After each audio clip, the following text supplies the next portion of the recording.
intangibles. Esta unidad también es linda, pero tiene muchas cosas nuevas para ustedes. Así que, bueno, vamos despacito, ¿sí? Veamos. La primera, vamos a ver, acá en esta unidad, activos intangibles y otros activos. Esos dos rubros, ¿sí? Empecemos con activos intangibles. En la terminología contable, digamos, la palabra intangible tiene un sentido muy restrictivo, ¿no? Ustedes van a ver, fíjense ahí en el concepto, que es lo que dice, que son los activos intangibles, son activos, por supuesto, pero tienen características particulares, porque son activos que son identificables, ¿no?, de carácter no monetario y sin sustancia física, así como el nombre lo dice. Pero este concepto que nosotros vamos a ver es distinto, ¿no es cierto?, de las llaves de negocio. O sea que la llave de negocio es un intangible que lo vamos a tratar en forma particular, ¿no? Entonces, por eso dice, este concepto es, porque son activos intangibles, los identificables, de carácter no monetario y sin sustancia física, pero distintos de la llave de negocio. ¿Por qué? Porque la llave de negocio no es identificable, no es un activo intangible identificable. Entonces, por eso lo dice, ¿no? Incluye, además, dice la norma, entre otros, ¿a qué? Y fíjense bien esto, porque esto es muy importante tenerlo presente para que no nos confundamos, ¿no? Porque hay conceptos que parecieran. Ahora sí, ponerlo en presentación abajo. Ahí. Ahí. Ahí. Está, gracias.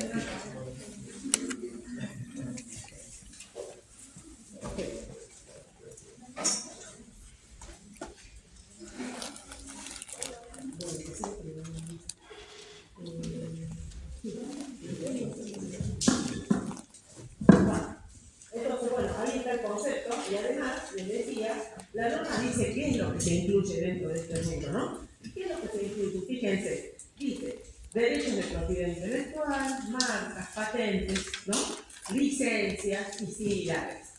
Todo eso sí va incluido, ya vamos a ver después cada una de ellas. Los costos de desarrollo, los llamados costos de desarrollo, también los vamos a incluir dentro de los intangibles, pero también ya vamos a ver que la norma nos da una serie de requisitos que se deben configurar o cumplir para que esos costos de desarrollo nosotros los podamos reconocer como activos intangibles, ¿no? Y además dice, en el inciso C, excepcionalmente, y fíjense acá, hay algo muy importante, dice, aunque no cumplan los requisitos de la definición de activos intangibles, los vamos a considerar igual a los costos de organización y los costos preoperativos, ¿no? Estos costos de organización y costos preoperativos también son intangibles que son no identificables. Por eso dice que aunque no se cumpla con la definición, también lo vamos a considerar como dentro de este rubro de activos intangibles, ¿sí? Y además, el último inciso agrega los criptoactivos, ¿no?, cuyo precio depende de que es pura y exclusivamente de la aceptación de los participantes en el mercado. Acá estamos hablando de criptoactivos en general, porque los criptoactivos, ya vamos a ver, son de distinta naturaleza, digamos, ¿no? Entre ellos, uno de los que nosotros más conocemos son las criptomonedas. Esos son un tipo de criptoactivos que existen, pero existen otros más, ¿no? Esos son los más conocidos por nosotros. Bueno, todo esto lo vamos a ir desarrollando de a poquito a lo largo de la unidad, ¿no? ¿Qué significa? Porque acá dice, son activos identificables. ¿Qué significa eso de identificables? Eso es lo que nosotros tenemos que saber. Identificable significa que ese activo tiene que ser separado, ¿no? Significa que tiene que ser susceptible de ser separado o escindido de la entidad. O sea, tenemos que poder separarlo de la entidad en su conjunto, ¿no es cierto? ¿A los efectos de qué? De poder venderlo, de poder transferirlo, de poder arrendarlo, de poder intercambiarlo, por ejemplo. Si eso no ocurre con ese activo intangible, si no se da esa situación, ¿no es cierto?, de que lo podamos decidir o separar, ¿no es cierto?, de la entidad, bueno, entonces vamos a decir que es un activo no identificable. ¿Se entiende? Ese es el concepto de identificable, lo que tenemos que saber, ¿no? Bueno, ahora, ¿qué más tenemos? Tenemos que recordar acá también lo que ya veníamos viendo, el concepto de anticipos a proveedores. Acá, eso tampoco ustedes ven que les incluye, la norma no lo pone a los anticipos a proveedores. Igual que nos pasó con las unidades anteriores de bienes de cambio y de reuso. ¿Sí? Pero lo recordamos, ¿por qué? Porque ya sabemos que los anticipos a proveedores son créditos de qué tipo decimos. Créditos en especie, que la norma puntualmente nos dice que si son créditos para recibir este tipo de bienes, debemos incluirlos en el rubro activos intangibles, ¿no? Entonces acá también vamos a tener que considerar los anticipos a proveedores si ese fuera el caso, digamos, ¿sí?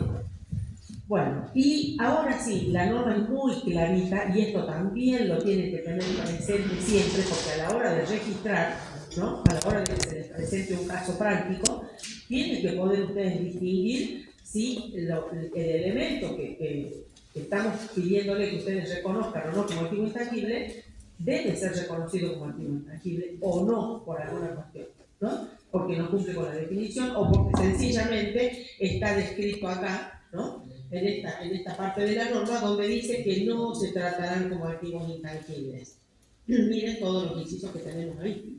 Y eso lo tenemos que tener bien presente, digamos. Porque si no, podemos cometer errores a la hora de hacer la registración, ¿no es cierto?, correspondiente a algún caso en particular.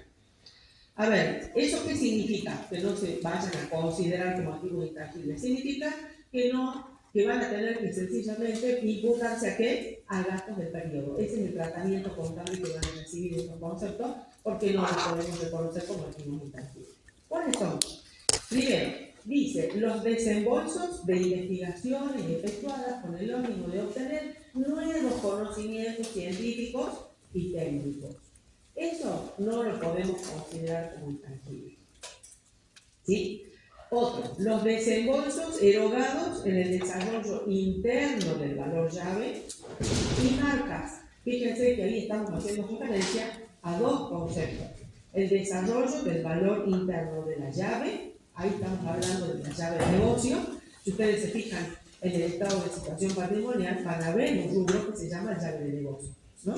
Entonces, acá dice que eso no es un intangible, ¿no? Todos los desembolsos erogados por la entidad para o con el objeto de el desarrollo de esa llave, ese valor llave, o de una marca, acá estamos hablando de las marcas de fábrica, de eso estamos hablando, ¿no?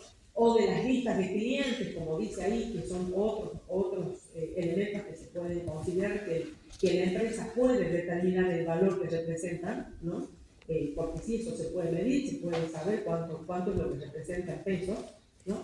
Eso no van a ser incluidos como activos intangibles, ¿sí? Dice acá, ¿qué otro concepto? Los desembolsos de publicidad, ¿no? Los desembolsos de publicidad o de promoción y publicidad, los desembolsos que tienen que ver con la reubicación o la reorganización, ¿no es cierto?, de la empresa, eso tampoco lo vamos a considerar como activos intangibles, ¿sí? Los desembolsos realizados en la fase de desarrollo, fíjense, ahí dice bien clarito. Acuérdense, si ustedes se van a la definición que acabamos de ver, nosotros habíamos dicho que uno de los conceptos que podemos incluir dentro de los activos intangibles son los costos de desarrollo, ¿no? Pero acá, fíjense qué es lo que está aclarando la norma. Dice, los desembolsos realizados en una fase de desarrollo que no cumpla, por supuesto, con las condiciones para ser activado. Es decir, que este tipo de conceptos puede dar lugar a que nosotros podamos reconocer un activo intangible en algunos casos y en otros no. Entonces ahí tenemos que prestar atención, ¿sí? Ya vamos a ver cuáles son esos requisitos que la norma está pidiendo considerar para poder nosotros clasificar este concepto como un activo intangible. Ya lo vamos a ver más adelante. Y luego tenemos los costos de entrenamiento, ¿sí? Acá se refiere a los costos de entrenamiento del personal, excepto, porque acá también hay una excepción, fíjense, aquellos que por sus características dice puedan activarse como costos de organización, que ya vimos que a pesar de que los costos de organización no cumplían con la definición de intangible, lo íbamos a considerar como activo intangible. Eso está en el concepto, en el incluye del concepto, ¿no? Y o como costos preoperativos. Esos son dos intangibles especiales que no cumplen con la definición porque no son identificables, pero a pesar de eso la norma nos permite incluirlos como activos intangibles. ¿Sí? Muy bien. Entonces, todos estos dos artículos que acabamos de ver, estos dos párrafos, mejor dicho, de la norma, los tenemos que saber, los tenemos que tener presentes, digamos. Vamos a ver una clasificación, un par de clasificaciones. Fíjense, la primera dice según su forma de incorporación. ¿Sí? La primera clasificación. Estos activos intangibles pueden ser adquiridos, ¿sí? O pueden ser, como dice ahí, autogenerados. ¿Qué significa que son adquiridos? ¿Qué significa eso? Es cuando existe previamente, ¿no es cierto?, una transacción que ha realizado la entidad, ¿no?, que le ha dado origen a este activo intangible, que es generalmente la compra-venta, ¿sí? Por eso son adquiridos. Esos son, por ejemplo, ¿cuáles intangibles pueden ser adquiridos? Las marcas de fábrica, los derechos de autor. ¿Qué pasa ya, chicos? ¿Qué pasa? ¿Están atendiendo la clase? ¿No están atendiendo? ¿Les interesa? ¿No les interesa? Si no les interesa, pues se pueden ir. Pero no molesten a los compañeros. ¿Estamos? Bien, estos son los activos intangibles, ¿verdad? Los adquiridos, dijimos. ¿Cómo más pueden ingresar al patrimonio del ente? Porque pueden haber sido autogenerados. Esto significa que han sido desarrollados por el ente.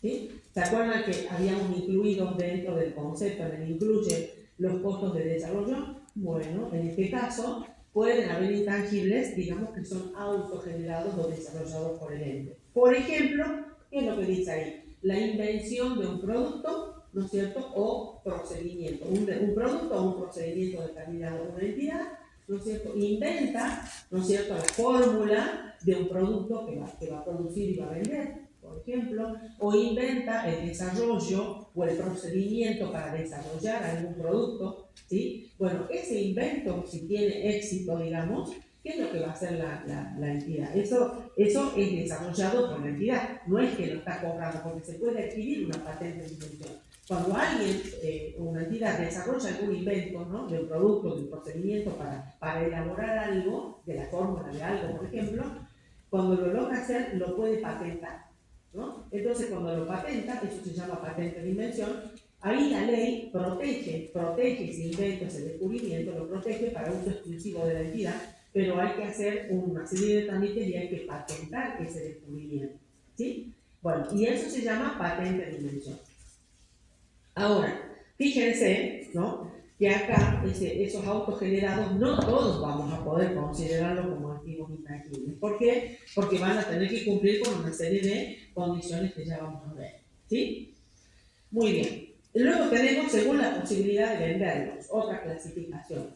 Hay activos intangibles que nosotros los podemos vender, otros que no los vamos a poder vender. Entonces, en función a eso, vamos a tener activos intangibles, que esto tiene que ver con el concepto que acabamos de ver, que le vamos a llamar activos intangibles identificables y los que son no identificables. ¿Se acuerdan del concepto de identificable que vimos recién? Dijimos que un activo intangible es identificable cuando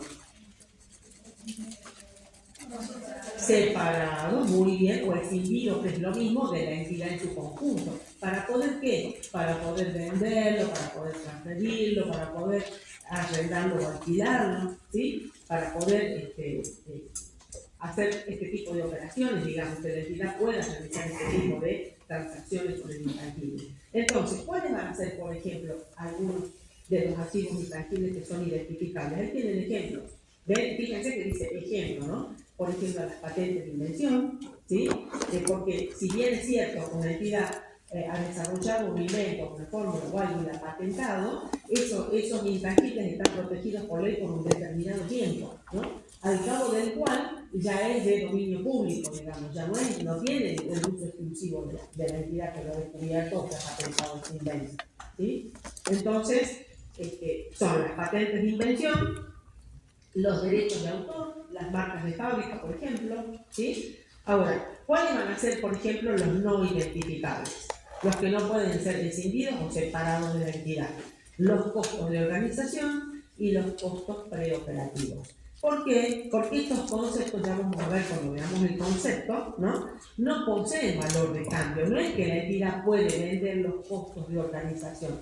Los costos de organización, para que ustedes lo entiendan, yo ya ahora les aclaro así, muy brevemente, que es, estos costos de organización no son ni más ni menos que erogaciones en las que incurre la entidad, ¿no es cierto?, cuando esa entidad está naciendo, digamos. Supongamos el caso de una sociedad, ¿no?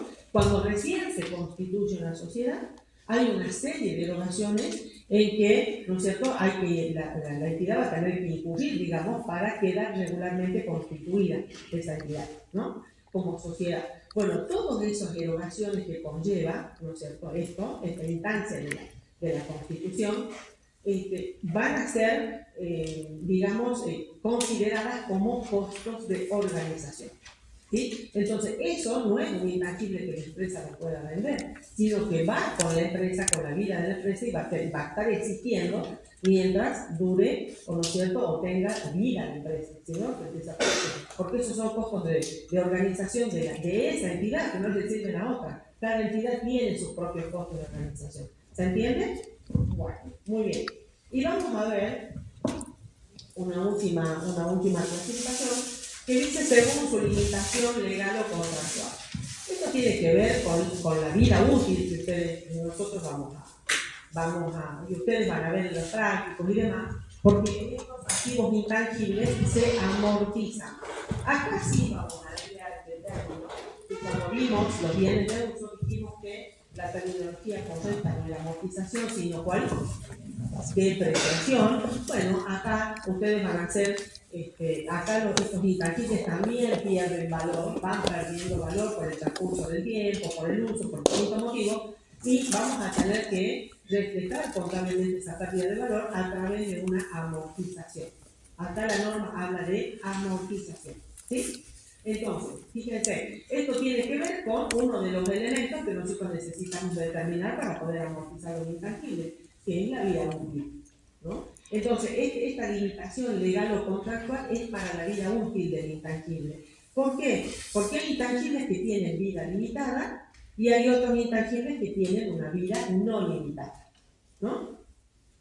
Vida limitada. ¿Por qué pueden tener un intangible una vida limitada? Y bueno, porque, por ejemplo, hay leyes, ¿no es cierto?, que pueden tener la vida limitada legalmente, en virtud de leyes, que son leyes que protegen a los intangibles, pero que estas leyes establecen limitaciones a su utilización por una X cantidad de años, ¿no? Como por ejemplo las patentes de invención o las marcas de fábrica están protegidas por una X cantidad de años. Entonces, esa X cantidad de años es la vida útil del intangible para la entidad, ¿sí? Entonces, por eso decimos que tiene una vida útil limitada. Y también puede ser limitada la vida útil, ya no por una ley, sino por acuerdos o por acuerdos entre las partes, o sino por contrato. Un acuerdo es un contrato, ¿no?, entre las partes. Entonces, puede estar limitada por contrato, como por ejemplo, que también por supuesto el contrato ahí está delimitando la utilización del intangible por un determinado periodo de tiempo, como puede ser el contrato de concesión, que ya vamos a ver de qué se trata. Un contrato de concesión es celebrado por las partes por un determinado periodo de tiempo. Y bueno, si son 3 años, pónganse, no 4 años, esa va a ser la vida útil del intangible. La concesión va a tener una vida útil de 4 años según lo que diga ese contrato de concesión, ¿sí? Luego tenemos, por eso ahí tenemos nosotros ejemplos. ¿Qué dice ahí, por ejemplo? Patentes. Las patentes, y en este caso las patentes tienen la vida útil limitada, ya lo dije, por una ley. Mientras que las concesiones y los derechos de edición tienen una vida útil limitada por contrato, ¿sí? Esos son ejemplos de los dos tipos. Luego tenemos intangibles con vida no limitada. Ahí que tenemos el ejemplo, la llave de negocio, que ya la nombramos hace ratito, y por ejemplo un invento que no esté patentado por la entidad. Un invento que no esté patentado por la entidad.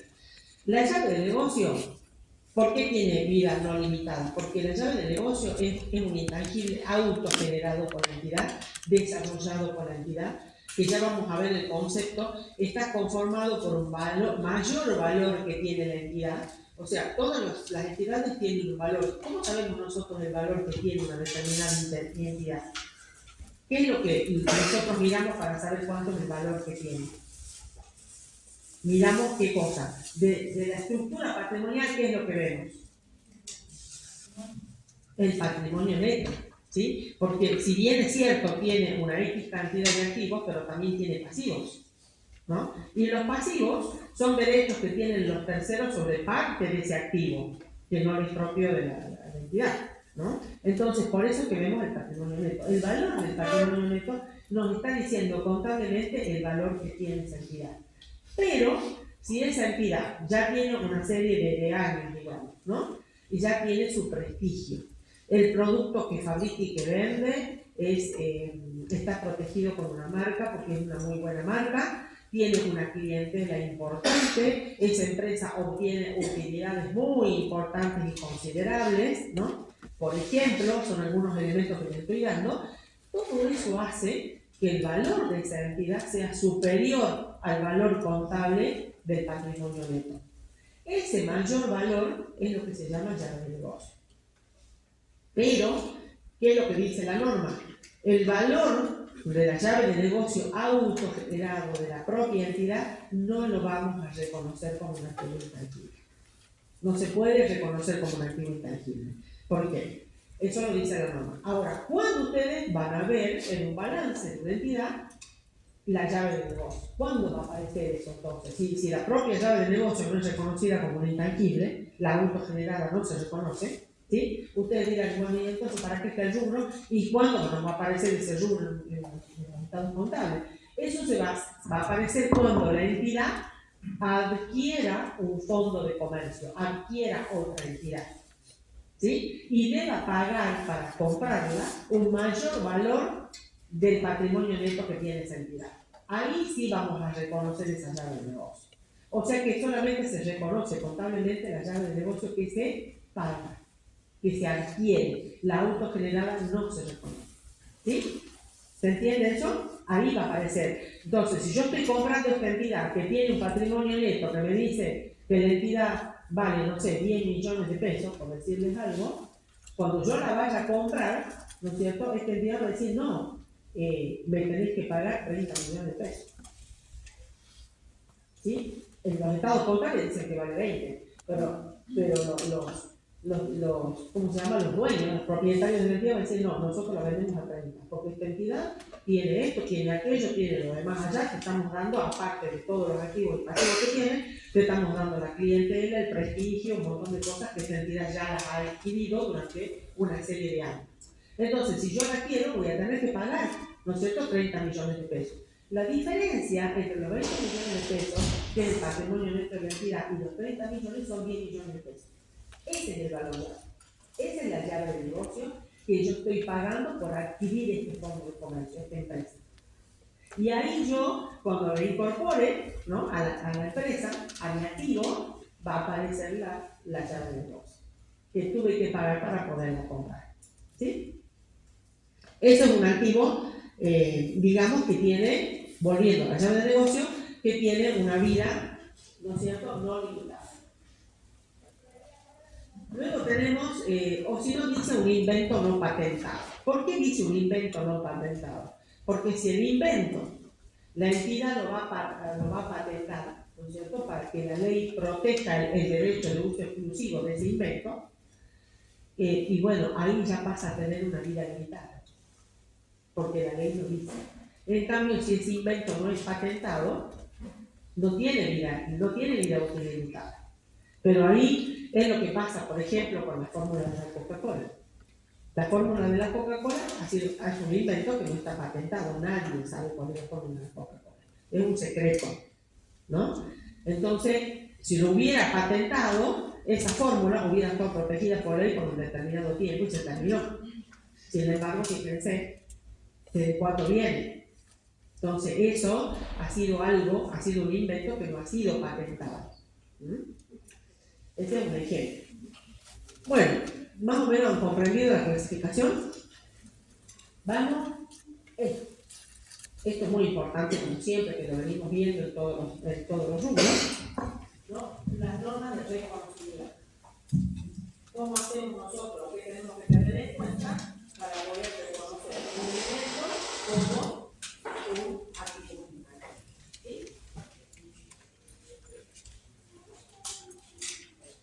¿Qué dice? Ya más o menos se tiene que calibrar lo que venimos viendo con los anteriores. ¿Cuándo vamos a reconocer nosotros un activo intangible? O una entidad, ¿cuándo vamos a reconocer un activo intangible? Estamos hablando distinto de la llave de negocio, ¿no? Todo esto es distinto de la llave de negocio, ¿no? Ojo con eso. Cuando se cumpla con la condición primero de ¿qué? De activo, con la definición de activo. Y luego con la definición de activo intangible. El segundo requisito que está ahí también ya lo conocen, ¿no? Cuando su medición satisfaga el requisito de confiabilidad, que es lo mismo que credibilidad. Para eso, ¿qué habíamos dicho? Que esa medición, ¿cómo debe ser? ¿Cómo debe ser la medición que realice el ente? Al momento del reconocimiento, o sea, la medición que haga de ese elemento, ¿por qué valor va a incorporar el intangible? Tiene que ser ¿cómo? Para que cumpla con el requisito de credibilidad, confiabilidad. La medición debe ser objetiva y confiable, por supuesto. Si es objetiva, va a ser confiable. Ahora, si es algo subjetivo, por supuesto que no. ¿Sí? Entonces, tiene que ser objetiva esa medición. Y además dice, la contribución a los beneficios económicos futuros de la entidad tiene que resultar, esto también ya lo vimos, probable. ¿Qué significaba esa palabra de probable?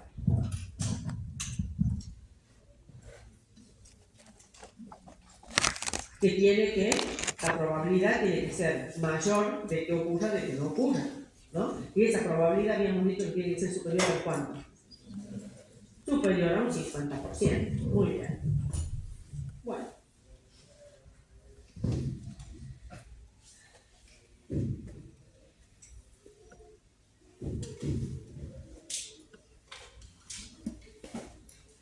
Muy bien. Entonces, estos tres son los requisitos que debemos tener en cuenta.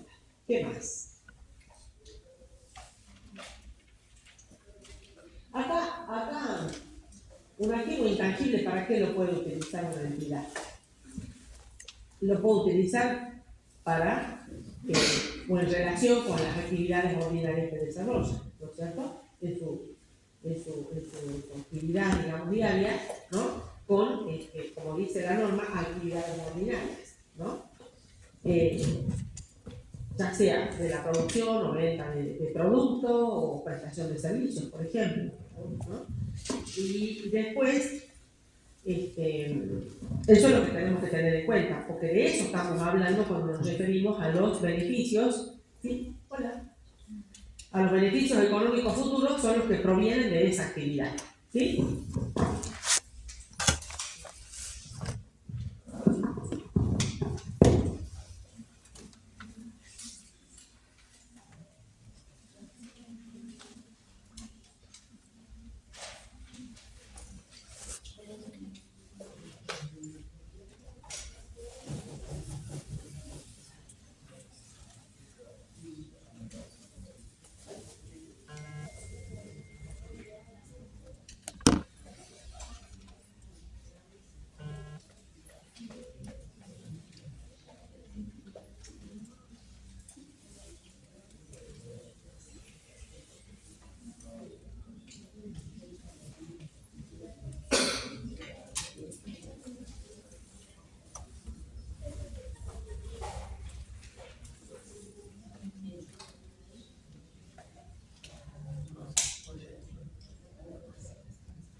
Sí, vamos a la medición inicial. Esto también es muy importante, la medición inicial. Para los activos intangibles adquiridos, ¿cuál va a ser? Ya lo conocemos, ¿eh? El costo de adquisición. Y acá volvemos de nuevo. Concepto estudiado ¿dónde? Concepto estudiado previamente ¿dónde? En la unidad número 1. Muy bien. Que ustedes a cada rato están yendo a ver, ¿verdad? Sobre todo cuando van a hacer la práctica, van viendo qué se aplica de los ejercicios que ustedes hacen, qué están aplicando de todo esto. Yo ya les dije que es imposible que podamos aplicar todo, digamos, pero por lo menos van a haber algunas cosas que sí están aplicadas y el día de mañana, cuando les aparezca algo de esto, ya van a saber de dónde viene y lo van a poder aplicar sin ningún problema. ¿Sí? Bueno, muy bien. Este costo de adquisición, volvamos a repasar un poquito, va a ser la suma de los siguientes componentes. Precio de adquisición. ¿Ese precio de adquisición cuál es?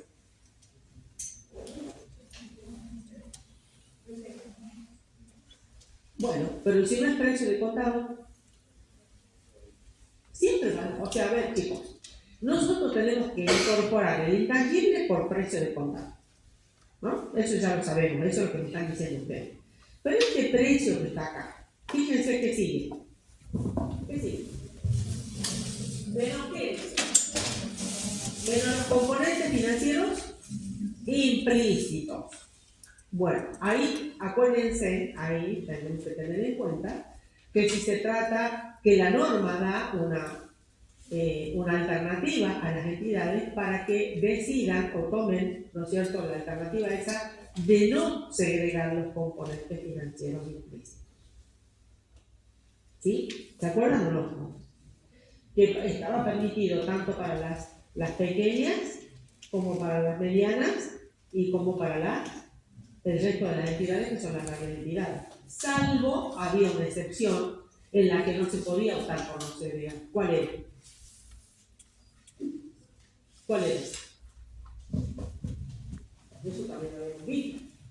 Cuando una de las cuotas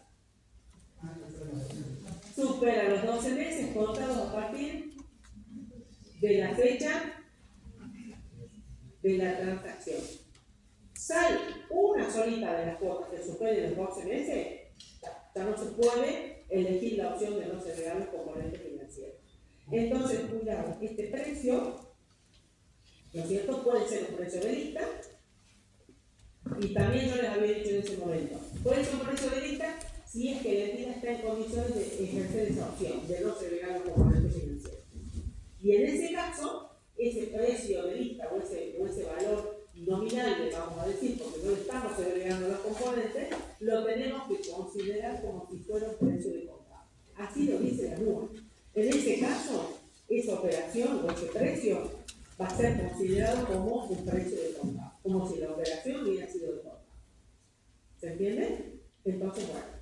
Pero, si nosotros tenemos un precio de lista y la entidad decide segregar los componentes financieros de esa opción, ¿no?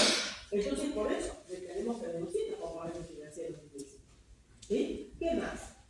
Ahí lo único que les digo es cuidado porque se les puede dar el caso que les diga que esa entidad ha ejercido la opción de no segregar los componentes financieros. Entonces ahí vamos a tener que tomar ¿qué cosa? Precio de lista. Muy bien. No vamos a poder hacer precio de adquisición o como dice ahí, sí, precio de adquisición menos componentes. Ahí ya no lo vamos a segregar. ¿Sí? Sí, vamos a segregar ¿qué cosa? Los descuentos comerciales y rebajas, como por ejemplo las bonificaciones. Ustedes ya han hecho ejercicios con bonificaciones, ¿verdad? Bueno, eso también hay que netearlo. ¿Qué más? Le vamos a adicionar, ¿qué cosa? Los gastos necesarios, ¿no? Para que ese bien esté en condiciones de que, en este caso, de ser usado, porque es una acción intangible, que la entidad lo va a utilizar en el desarrollo de su actividad. ¿Sí? Entonces, esos gastos necesarios involucran ¿qué conceptos? Por ejemplo, los honorarios, aranceles de importación, impuestos no recuperables. Ustedes saben que los impuestos que integran el impuesto de adquisición son los impuestos no recuperables, ¿no es cierto?, que recaen sobre la adquisición de este bien intangible. ¿Qué más le vamos a tener que adicionar? Los costos directos de servicios internos y externos, ¿sí? También ahí tenemos, por ejemplo, los honorarios. Esto en relación a los honorarios atribuibles a la preparación del activo para que se pueda utilizar, ¿no? De acuerdo al uso previsto por la gerencia de la entidad, de acuerdo al uso que la gerencia ha dispuesto que le va a dar de uso a ese intangible, ¿sí? Y además podemos tener los costos, podemos adicionarle los costos indirectos asignados sobre bases razonables, que eso también ya lo vimos, que la norma no da ejemplos concretos de esto, ¿no? Pero puede llegar a ser algún costo administrativo que esté directamente relacionado con la adquisición del bien, en este caso del activo intangible, ¿sí? A eso habría que buscar algún ejemplo particular para esto. Muy bien. Ahora, ¿qué es lo que nos tiene que quedar clarito? ¿Qué es lo que no forma parte del costo de adquisición? Los impuestos recuperables, que ya sabemos, como por ejemplo el IVA. ¿Qué más? Los componentes financieros explícitos en una operación a plazo, que son, ¿cuáles son esos? Son los intereses que la entidad va a tener que pagar, ¿no? Se adquiere un intangible a plazos. Los componentes financieros implícitos, si se agregan los componentes financieros implícitos, que son la diferencia, nosotros los obtenemos haciendo la diferencia entre el precio de vista y el precio de compra. De ahí surgen los componentes financieros implícitos. ¿Sí? Muy bien. Vamos ahora a la medición inicial de los activos intangibles, pero ya no adquiridos, sino de los que son autogenerados o desarrollados por la propia entidad.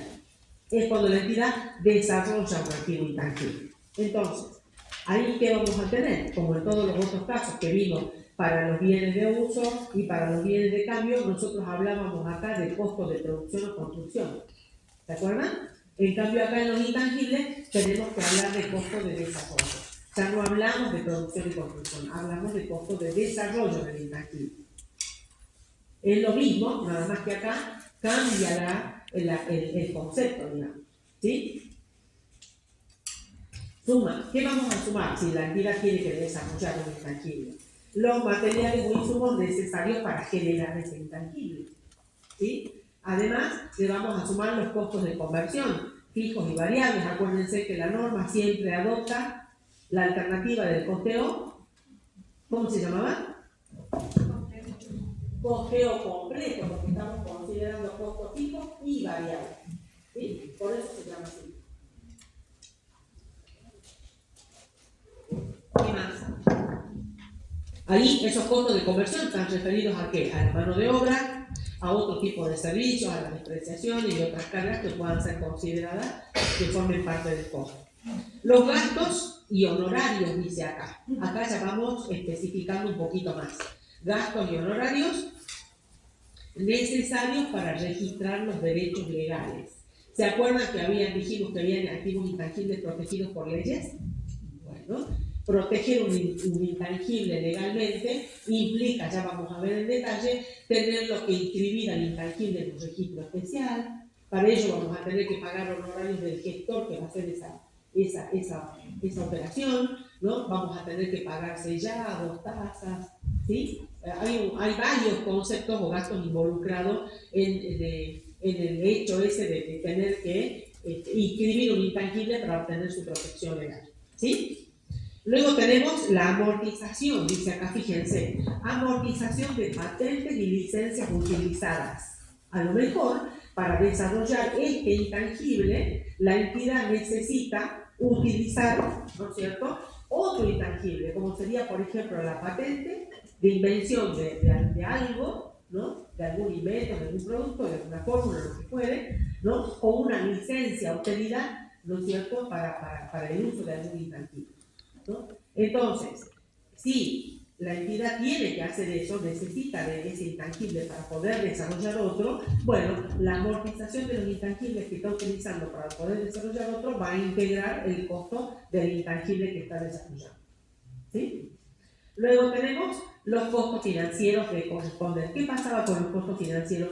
¿Cuándo decía la norma que podíamos activar un costo financiero a que forme parte del costo de un intangible?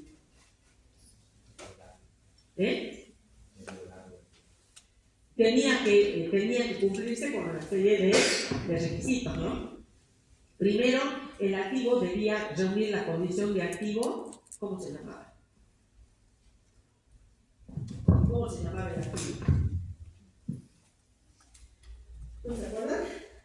Activo apto para la activación de los costos financieros. ¿Y cuando un activo era apto para la activación de los costos financieros? Cuando ese activo, por ejemplo en este caso el intangible, requería de un proceso largo de desarrollo, que es lo que decía el compañero. ¿Sí? Requiere de un proceso largo de desarrollo. Y cuando la entidad, ¿de dónde va a surgir entonces el costo? Ya está cumplido eso del activo apto para la activación de los costos financieros. Ahora, ¿de dónde surgen los costos financieros? Cuando la entidad necesita recurrir a una financiación externa, por ejemplo, pedir un préstamo, ¿no es cierto?, para poder desarrollar parte o todo el intangible. Entonces, los intereses que la entidad va a tener que pagar, ¿no es cierto?, por haber solicitado este préstamo, son los costos financieros que nosotros vamos a poder incluir dentro del costo del intangible. Pero sí se dan esas condiciones, ¿no? Y hay que ver también lo que la norma llama el pasivo computable, digamos, cuál pasivo es el que nosotros podemos, vamos a tener que considerar para esto. Bueno, de esto no vamos a ver ningún caso particular, pero por lo menos conceptualmente sepan cómo es, ¿sí?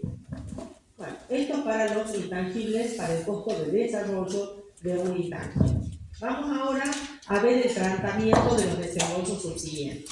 Esta unidad, ustedes van a ver que tiene cositas muy parecidas a las que nosotros vimos en bienes de uso, ¿no? Al bienes de uso también vimos el tratamiento de los desembolsos subsiguientes, ¿se acuerdan? Que dijimos que esos desembolsos subsiguientes ¿a qué? ¿Subsiguientes a qué, chicos? Son desembolsos en que incurre la entidad luego del momento del reconocimiento, luego de que el activo es incorporado, ¿sí? Es reconocido e incorporado al activo de la entidad.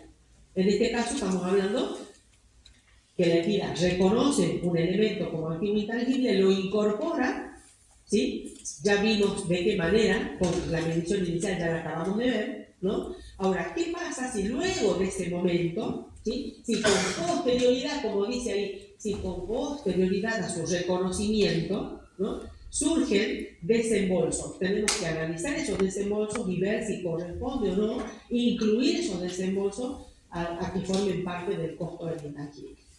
De eso se trata. Entonces, ¿qué dice la norma? Con posterioridad a su reconocimiento, dice ahí, se sumará al costo de un activo intangible los desembolsos subsiguientes cuando, y da una serie da dos requisitos. Cuando, fíjense, cuando pueda probarse, ¿no es cierto?, que esos desembolsos van a mejorar el flujo de beneficios económicos futuros que va a producir ese intangible para la entidad. ¿Sí? Cuando pase eso. Si nosotros no podemos determinar eso, si la entidad no puede determinar esa situación, no va a poder incluir esos desembolsos subsiguientes al costo del intangible. ¿Y cuál es la otra condición? Cuando puedan ser medidos, dice ahí, sobre bases fiables, sobre bases confiables. ¿Sí? ¿Se entiende? Bueno, si se cumplen esas dos condiciones, podemos incluir esos desembolsos subsiguientes como parte del costo del intangible. ¿Sí? Ahora, las demás erogaciones, ¿qué va a pasar con las demás erogaciones que no cumplan con esas condiciones? La vamos a reconocer como gasto de periodo, van derechito, ¿sí?, al estado de resultados, gasto de periodo. Muy bien.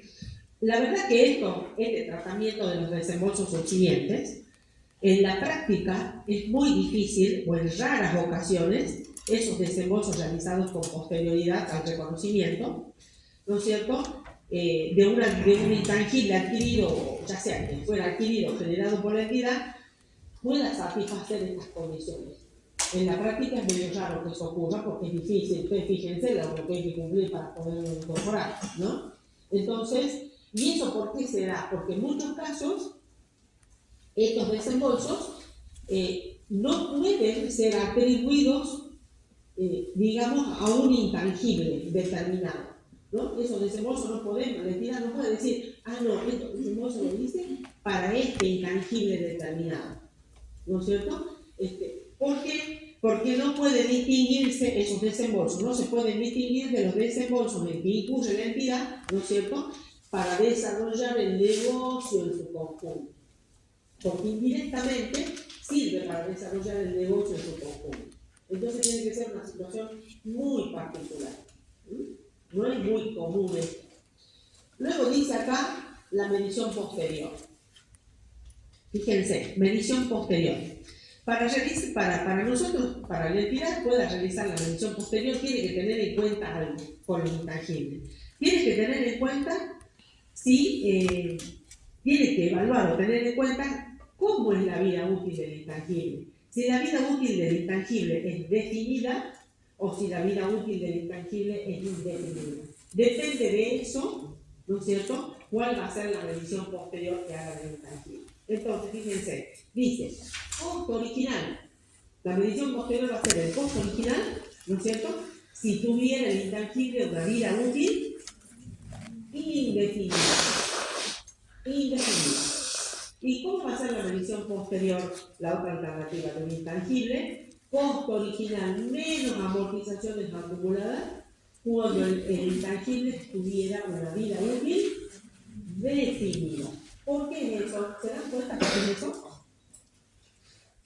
Piénsenlo un poquito. ¿Por qué es eso así? ¿Por qué nosotros vamos a poder hacer, como vamos a poder aplicar la medición posterior de costo original menos amortización acumulada, cuando la vida útil del intangible es definida?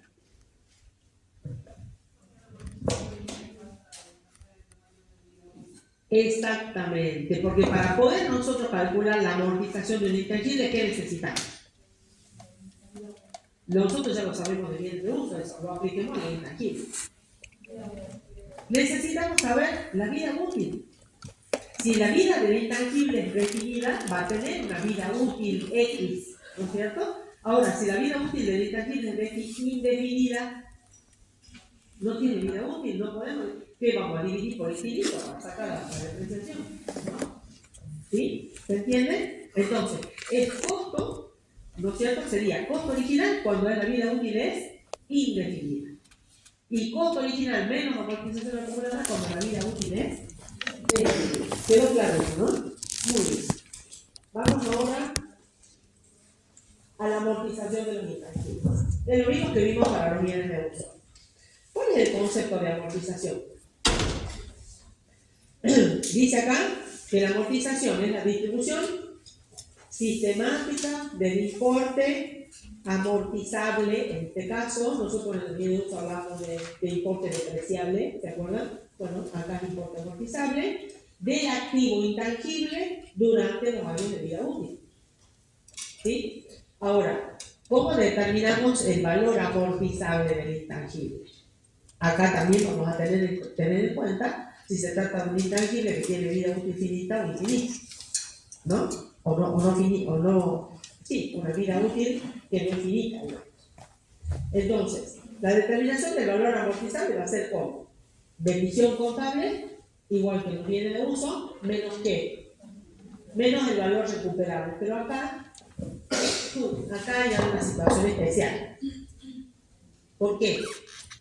Porque el valor recuperable, como dice ahí abajo, ¿no?, el valor recuperable de un activo intangible con vida finita, ¿no?, o sea que sabemos que el intangible tiene una X cantidad de vida, ¿no?, traducida en años, por ejemplo, suele ser nulo el valor recuperable. Suele ser nulo. Y si nosotros llegáramos a poder tener un valor recuperable distinto de cero, es porque la entidad, ¿no es cierto?, espera disponer del activo intangible antes que finalice su vida útil. Antes que finalice su vida útil, ¿qué significa que espera poder disponer del intangible? Que antes que finalice su vida útil, lo va a vender. Y ese va a ser el valor recuperable que va a tener el intangible. ¿Sí? Pero para eso, la entidad tiene que saber, porque no es muy común que las entidades vendan los activos intangibles. Los activos intangibles, la entidad lo tiene ¿para qué? Para utilizarlos en el desarrollo de su actividad. Entonces, este caso es particular. si la entidad sabe antes de que termine. Supónganse una marca, ¿no? Una marca de fábrica que está protegida por la ley por 10 años, que se puede renovar la marca. Indefinidamente se puede ir renovando cada 10, ¿no? Pero supónganse que tiene la marca de fábrica por 10 años y la entidad ya sabe, ¿no? La referencial por 10 años, porque está protegida por ley por 10 años, la vida útil de ese intangible son 10 años, y la entidad ya sabe que antes de la finalización de la vida útil va a vender la marca porque sabe que alguien se la quiere comprar. ¿Se entiende eso?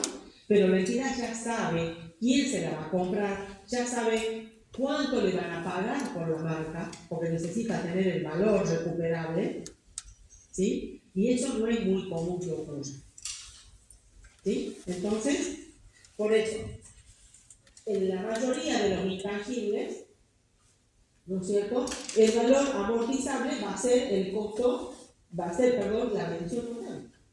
¿Por qué? Porque va a ser muy raro el caso de que nosotros podamos determinar, o la entidad pueda determinar el valor recuperable del intangible. ¿Se entiende? Entonces, el valor acá amortizable normalmente va a ser la medición contable del intangible. Va a ser el valor por el cual la empresa lo incorporó a la actividad. Por ese valor lo vamos a amortizar. ¿Sí? En cambio, en los bienes de uso es mucho más factible determinar el valor recuperable. Hay casos en los que ya dijimos que no se puede, pero bueno, en los intangibles es peor. ¿Sí? Veamos ahora la vida útil. Esto ya saben también. Por los bienes de uso ya saben. La vida útil, ¿qué es? El periodo que se estima el bien estar en condiciones de ¿qué? De brindar beneficios para el ente o de generar los beneficios para el ente. ¿Sí? Esa es la vida útil para el intangible. Hay que poder determinar ese periodo por el cual el intangible va a estar en condiciones de generar esos ingresos o beneficios para el ente. ¿Sí? ¿Y de qué va a depender eso? Va a depender de varios factores, entre otros, por ejemplo, de los límites contractuales, que ya vimos, esto ya lo vimos en la clasificación. Si hay un contrato de concesión que dice que la concesión se obtiene, que es un intangible para la entidad, que se obtiene por el plazo de 4 años, ya está la vida útil. ¿Cuál va a ser la vida útil de esa concesión? 4 años, ¿sí? Si hay un límite legal para, por ejemplo, el caso que les di recién de una marca de fábrica, ¿por cuántos años protege la ley de la marca de fábrica? Dije recién, ¿por cuánto? Por 10, que se pueden renovar, pero es 10, son 10 años. ¿Por cuánto vamos a despreciar la marca de fábrica? Por 10 años, porque sabemos que esa marca de fábrica nos puede generar beneficios por 10 años. ¿Está claro eso? Si queremos que nos siga generando beneficios, vamos a tener que renovar esa protección por 10 años. ¿Se entiende? Muy bien. Y si no, dice acá, consideraciones de las normas contables profesionales. Porque, por ejemplo, ¿no? Ya vamos a ver, para el caso particular de los costos de organización, ¿se acuerdan que habíamos hablado de los costos de organización? Que eran intangibles que no cumplían con la definición. Bueno, para esos intangibles la norma contable nos dice que no se los puede depreciar por más de 5 años. Entonces, ahí es la norma contable quien fija y esa vida útil para ese intangible, que son los costos de organización. Ese es un ejemplo, que ya lo vamos a ver cuando estudiemos los costos de organización. Método de amortización, dice ahí. Esto sí es muy importante. Acá no es que la entidad va a elegir así nomás o tiene disponible varios métodos, como en el caso de los bienes de uso que habíamos visto, ¿se acuerdan?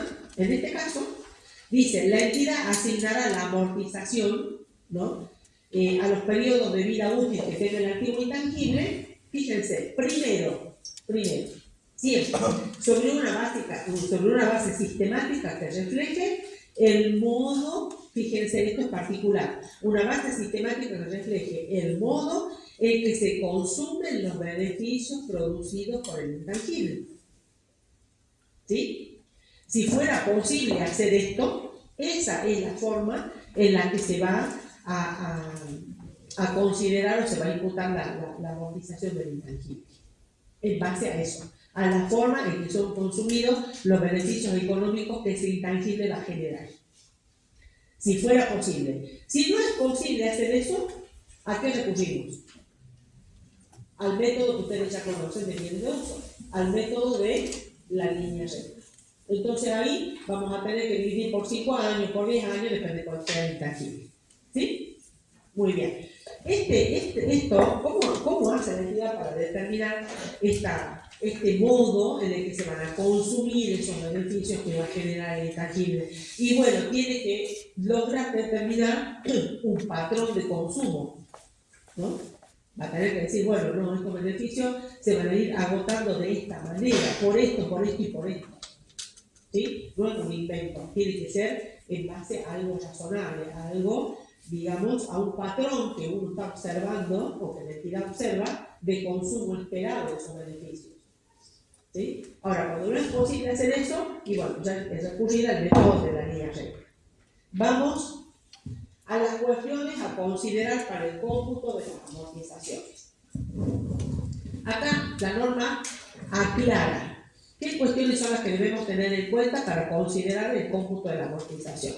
Fíjense, respecto de cada uno de los intangibles, ¿qué es lo que vamos a tener que tener en cuenta?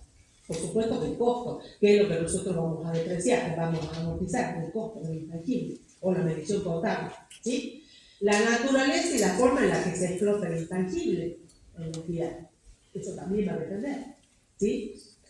Si existen evidencias, dice acá, de pérdidas por desvalorización anteriores, también la van a tener que tener en cuenta la entidad, antes de determinar el valor por el cual va a depreciar el intangible.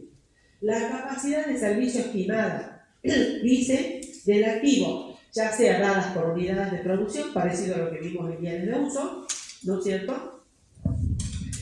Unidades de producción a ser obtenidas mediante el empleo del intangible, el periodo durante el cual se espera utilizar el intangible, la existencia de algún plazo legal, que eso también ya lo vimos hace ratito, ¿no es cierto?, para la utilización del intangible, que es lo que va a marcar cuál es la vida útil, en ese caso el plazo legal, ¿sí?, la protección legal, y después también la capacidad de servicio ya utilizada del intangible, ¿no? Todo eso hay que tenerlo en cuenta y evaluar a la hora de determinar cómo se va a amortizar el intangible. ¿Sí? Vamos ahora al reconocimiento del cargo por amortización. ¿Cuándo vamos a reconocer el cargo por amortización? Es decir, ¿cuándo nosotros vamos a comenzar a amortizar el intangible? Eso significa, ¿cuándo? ¿A partir de qué momento? ¿Cuál es el momento? Así como lo vimos para los bienes de uso, lo vemos para los intangibles. ¿Qué dice acá? Una entidad reconocerá el cargo por amortización a partir de qué? De la fecha de comienzo de utilización del intangible, igual que en el caso de los bienes de uso. ¿Sí? O, acá dice la norma, o la que refleje la pérdida del valor, o la fecha en la cual comienza a reflejarse la pérdida del valor del intangible. Es lo mismo. ¿Sí? Ahora, ¿cómo se va a hacer el cargo de amortización? ¿Dónde vamos a considerar ese cargo por amortización? Va a ser como gasto del periodo, ya sea si se tratara de que corresponda considerarlo como un gasto de administración o como un gasto de comercialización. Va a estar ahí, si es un gasto del periodo. Lo mandamos a resultado como un gasto de administración o gasto de comercialización. O si no, ¿cuál es la otra alternativa? Como el costo del intangible, formar parte del costo del intangible, esa amortización. ¿Cuándo puede formar parte del costo de un intangible, de un activo intangible? ¿Sí? Cuando se deba computar, dentro de qué, cuando corresponda computar esa amortización del intangible dentro del costo de producción o dentro del costo de construcción de otro bien. Supongamos, ustedes dirán, ¿y eso cómo es? Una entidad, supongamos que fabrica un producto determinado, ¿no? Si la entidad utiliza un intangible, ¿no?, o afecta un intangible en la producción de ese producto, si está utilizando un intangible para producir este producto, la amortización de ese intangible va a integrar el costo del producto. ¿Qué puede ser, por ejemplo? ¿Qué puede ser que utilice una entidad para producir? ¿Qué intangible puede utilizar para producir este producto? de los que más o menos ya vimos. Una fórmula que esté patentada, por ejemplo, ¿sí? O si no es una fórmula, puede ser un procedimiento especial aplicado a la producción de este producto. Eso es intangible. Ahí, si la entidad utiliza un intangible para eso, la amortización va a integrar el costo de producción de esto. Ese es el ejemplo. ¿Sí? Ahora, ¿cuándo la entidad puede utilizar un intangible y que la amortización de ese intangible, vamos al otro caso anterior, forme parte de los costos de administración, de los gastos de administración, y yo directamente ahí no tengo que mandar resultados? Pero sé que cuando me toque la hora de clasificar esa amortización, la voy a clasificar como un gasto de administración. Por ejemplo, busquemos un ejemplo, porque si no, no se entiende. No se entiende, es difícil de entender. ¿Qué intangible puede ser que la empresa utilice cuya amortización yo la tenga que considerar como un gasto de administración?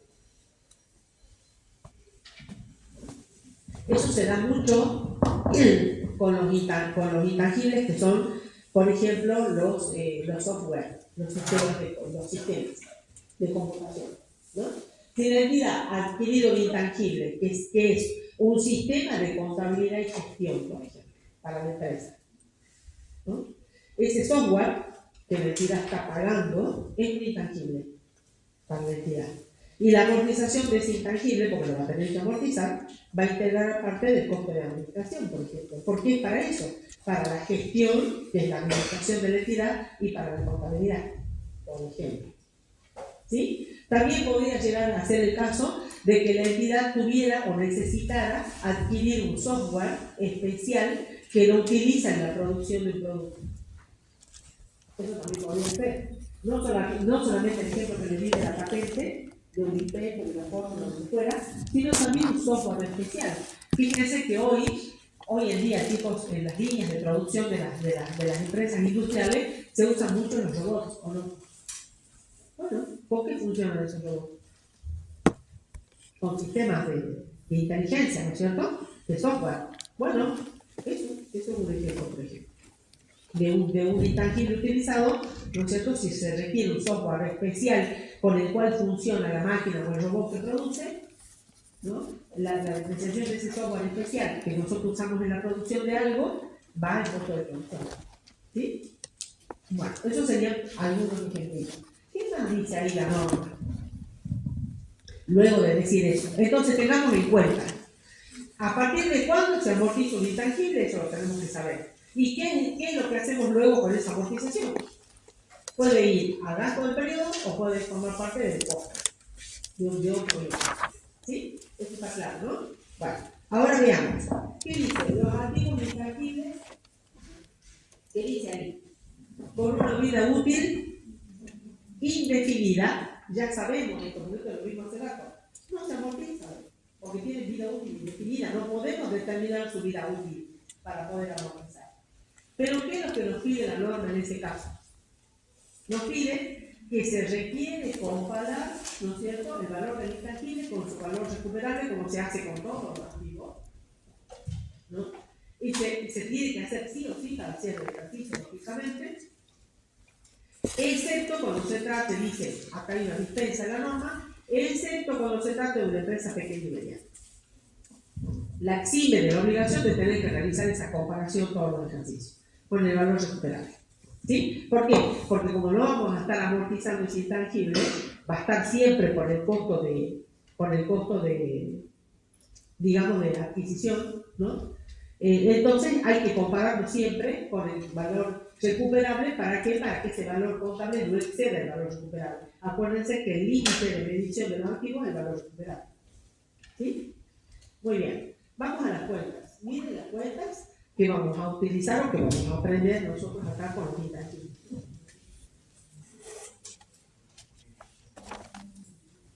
Bien. Las cuentas. Fíjense, acá están las cuentas que representan las distintas clases de intangibles que nosotros vamos a ver. Derechos de autor, derechos de edición, patentes de invención que ya estuvimos hablando, las marcas de fábrica, que ustedes conocen varias, las concesiones, las franquicias, los costos de desarrollo, ¿Para qué eran los costos de desarrollo? Cuando la entidad desarrollaba un intangible. No lo adquiría, sino que lo desarrollaba o un intangible autogenerado. ¿Sí? Los costos de organización, los costos preoperativos, los criptoactivos que dijimos que eran considerados intangibles y también los anticipos a proveedores. ¿Sí? Esas van a ser las cuentas que representan cada uno de los intangibles que nosotros vamos a ver. Fíjense, empecemos con el primero. ¿Qué dice ahí? Derecho de propiedad intelectual. ¿No? Dice acá, el derecho de propiedad intelectual, así como ustedes lo van a encontrar, puede estar referido al derecho de autor o al derecho de edición, que son cosas diferentes. Fíjense, el derecho de autor dice ahí que es un derecho exclusivo que surge del registro de obras. Ahí cuando hablamos de obras, ¿no? Podemos estar hablando de, por ejemplo, una producción científica, podemos estar hablando de una obra literaria, de una obra artística, de una obra musical, etc. Todas esas son obras que cuando el inventor, ¿no es cierto?, de eso la puede proteger, ¿no es cierto? Ustedes vieron los derechos de autor, por ejemplo, en la música. Bueno, para tener eso, el inventor de ese tema o de esa música tiene que inscribirla, como dice acá, en un registro especial que es un registro de obras, para que esté protegida de las limitaciones o para que un tercero se pueda adueñar de esa obra. ¿Sí? Eso es un derecho de autor, es un derecho de uso, dice acá. Es un derecho de uso que el autor puede ceder a través de un contrato, puede ceder el uso a un tercero, ¿no es cierto?, mediante un contrato y por un determinado tiempo. Porque como es el dueño, el autor, puede hacer eso. ¿Sí? Muy bien. Ahora, esa duración de este intangible es de por vida. O sea, acá está protegido por ley, pero no está limitado con determinada cantidad de años. ¿Sí? Mientras que el derecho de edición es diferente. ¿Por qué? Porque el derecho de edición, dice, es un derecho exclusivo solamente ¿para qué? Para publicar, para reproducir o para vender un producto literario o un trabajo de arte. Es para eso. Eso pasa, por ejemplo, con los libros que nosotros usamos para estudiar contabilidad. Vieron que hay distintos autores que publican sus libros. Bueno, ¿y quiénes son los que venden esos libros? ¿Quiénes son los que venden esos libros? Los que tienen autorización. Por ejemplo, con el libro. Cada vez que saca un libro nuevo. ¿Sí? Él, a través de un derecho de edición, de un contrato de edición, le otorga el derecho a una, ¿cómo se dice? A una editora, a otra empresa que es editora, que es la que paga por tener el derecho de imprimir, ¿verdad?, los libros y de vender determinada cantidad de ejemplares. Pero eso lo puede hacer porque el autor, el que tiene el derecho de autor, le ha concedido a través de un contrato el derecho de edición por determinado número de ejemplares. Por ejemplo, cuando se termina ese número de ejemplares, se terminó el derecho de edición. Ya no puede seguir imprimiendo ni vendiendo más libros. ¿Se entiende? Ese es un claro ejemplo de un derecho de edición. Ahora, fíjense. ¿Qué dice ahí? Bueno, hasta acá, esta diapositiva hasta acá. Ahora veamos acá. Ese precio por el derecho de edición, por ejemplo, puede pactarse de dos maneras, como está acá.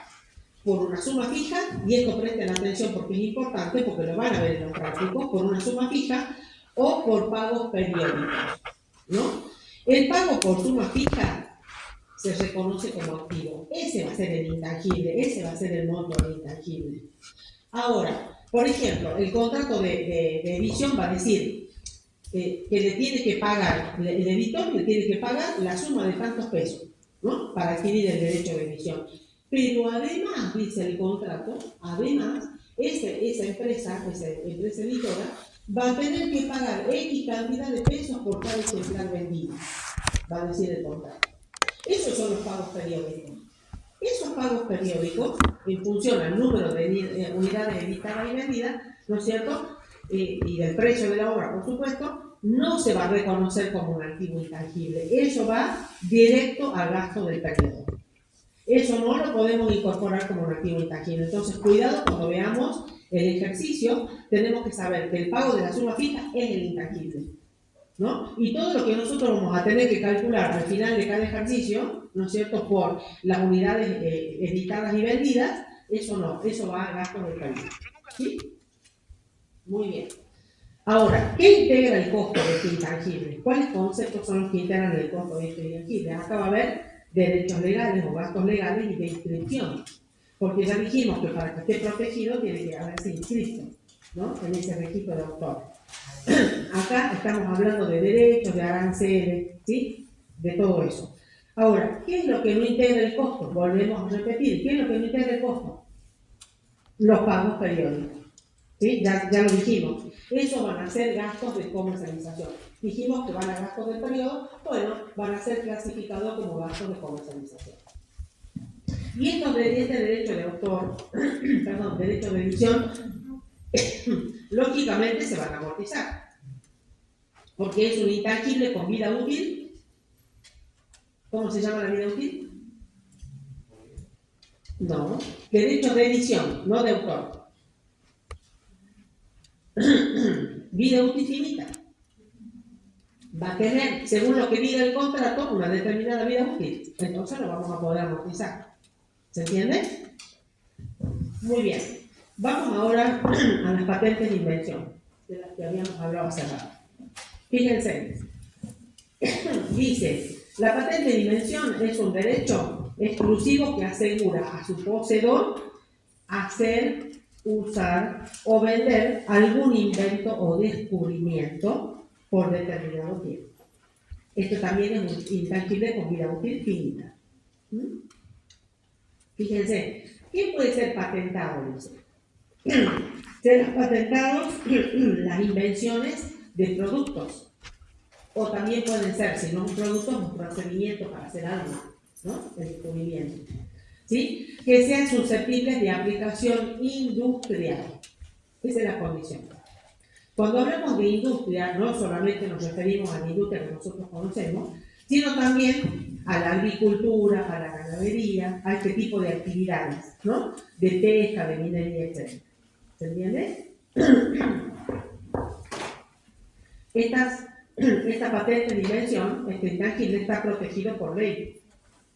Pero siempre y cuando nosotros lo inscribamos en el Instituto Nacional de Propiedad Industrial.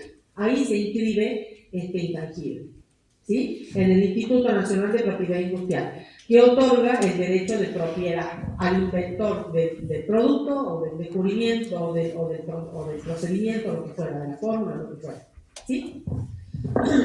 Dice, la duración de cuánto es, fíjense, ahí dice, son 20 años, está protegido por ley por 20 años, pero en este caso son improrrogables. Cuando se cumplen los 20 años, pasa a ser de dominio público, ¿se entiende? Ya no está más protegido. Bueno. Entonces, una vez finalizado este periodo, quiere decir que cualquiera puede fabricar el producto que estuvo protegido durante 20 años. ¿Sí? Por ejemplo, fíjense, pueden ser incorporados al patrimonio, ya sea por adquisición. Nosotros podemos comprar una patente de invención.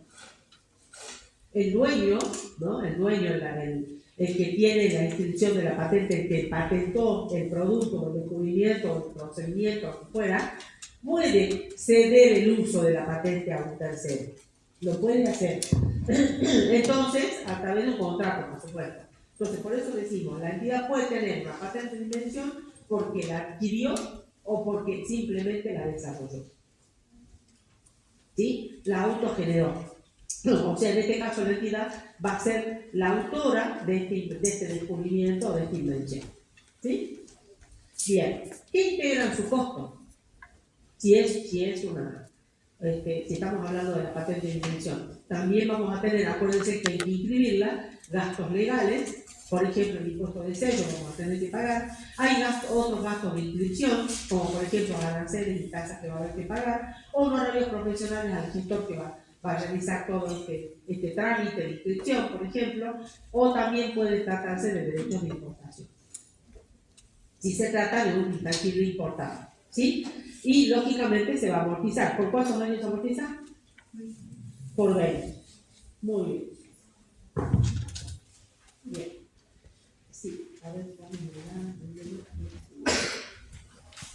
vamos a ver. Gracias. Este es lo último que vemos y hacemos la actividad que quedó pendiente de bienes de uso. ¿Sí? Fíjense las marcas de fábrica. ¿Qué son las marcas de fábrica? Las marcas de fábrica son nombres de fantasía, son símbolos, son dibujos, o pueden ser también signos, como dice ahí, signos externos, ¿no? Especiales, con los cuales se identifica un determinado producto, ¿no es cierto? ¿Y para qué sirve esto? Para proteger ese producto de imitaciones, por ejemplo. Ustedes saben, ¿no? Cuando un producto es original, que es de la marca, o cuando se trata de una imitación, uno se da cuenta, ¿no? Entonces, para eso es la marca de fábrica. El propietario de la marca tiene el derecho, ¿no es cierto?, de uso exclusivo de esa marca durante un determinado tiempo, por el cual la ley lo protege, que son en este caso, como dice ahí, 10 años, al cabo de los cuales acá sí puede renovar eso cada 10 años. ¿Sí? Ahora, se encuentra, por supuesto, protegido por la ley si se inscribe la marca, ¿sí? Deben inscribirse ¿dónde? En el Instituto Nacional de Propiedad Industrial, igual que la patente de invención. ¿Sí? Ahora, vamos a ver. Pueden ser incorporados al patrimonio la marca de fábrica. Acá tienen. Pueden ser incorporados al patrimonio ¿cómo? Por adquisición únicamente por adquisición. La patente de invención podía ser por adquisición, si ustedes se van a la diapositiva anterior, o por desarrollo. ¿Sí? La marca no, la marca solamente por adquisición, porque si se fijan en la segunda diapositiva que hemos visto, ahí decía que no pueden ser considerados como intangibles el desarrollo ¿de qué? Bueno, en la diapositiva, fíjense. A ver, creo que era la segunda, si no estoy hablando mal. Si no me estoy confundiendo. Era la tercera, para ustedes, bueno, la tercera, porque la primera es la presentación del rubro, ¿sí? En la tercera, en el inciso, a ver, el B, donde dice desembolsos erogados en el desarrollo interno del valor llave y de las marcas. O sea que la propia marca, ¿sí?, generada por la empresa, no la podemos reconocer como intangible. La única marca que vamos a reconocer como intangible son las actividades. ¿Se entiende?